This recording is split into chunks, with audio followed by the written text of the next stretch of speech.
KCR Nani Telugu Desam party నుండి వైఎస్ఆర్ కాంగ్రెస్ పార్టీలోకి వచ్చారు. వచ్చిన తర్వాత వరుసగా జరుగుతున్న అందరికీ తెలిసినవే. కానీ ఆ రోజు మీరు నిర్ణయం తీసుకోవడానికి ముందు ఏం జరిగింది? ఎందుకు తిరువూరు సభ సందర్భంలో తెలుగుదేశం పార్టీని వీడాలని నిర్ణయించారు? ఆలపాటి రాజా గారు చెప్పింది ఏంటంటే, మేము 3 విషయాలు.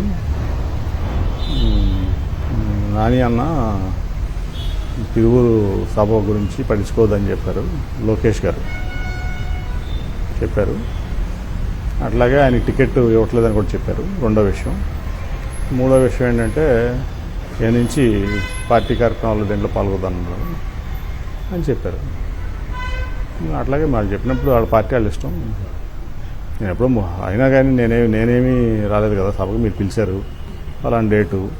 చంద్రబాబు నాయుడు గారు సభ ఉందన్నారు. ఫస్ట్ వస్తానన్నాను. సెకండ్, చంద్రబాబు నాయుడు గారు సభకి సన్నాహక మీటింగ్ పెట్టామన్నారు. ఓకే వస్తానన్నాను.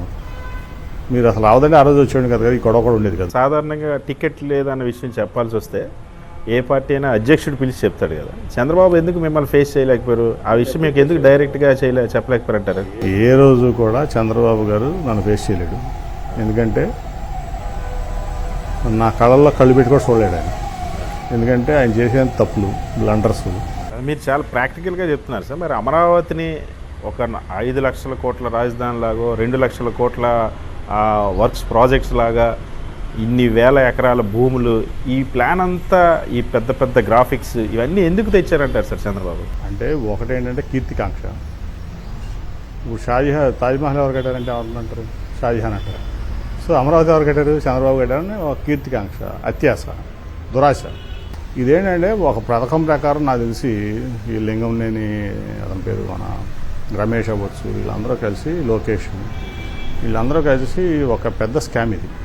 నేను మొదటి నుంచి అనుకుంటున్నా, ఇక్కడేం వీడిని మీకు అన్యాయం జరుగుతుందని. మీరు అనవసరంగా మీకు రియల్ ఎస్టేట్ వాల్యూస్ పెరుగుతాయి అని చెప్పి మీరు ఆశపడి ఇచ్చారు. ఇది తప్పు కాదు.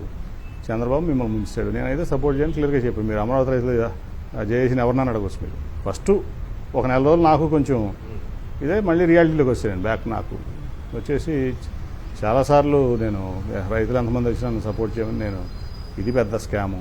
ఈ 2014 తర్వాత డబ్బు కాంక్ష ఎక్కువైంది, కీర్తికాంక్ష ఎక్కువ. కీర్తికాంక్ష మామూలుగానే ఎక్కువ. ఎవరో చేసిన పని కూడా నేనే చేశానని చెప్పుకుంటాడు. డబ్బు పిచ్చి కూడా ఎక్కువైంది దానికి. సో దాంట్లో ఈ 33,000 ఎకరాలతో ఏదో పెద్ద ఇది చేద్దామని అనుకున్నాడు. అది అర్థమై కేంద్రం కూడా ఎంతో కొంత ఇచ్చి దాన్ని ఇది చేసేసింది.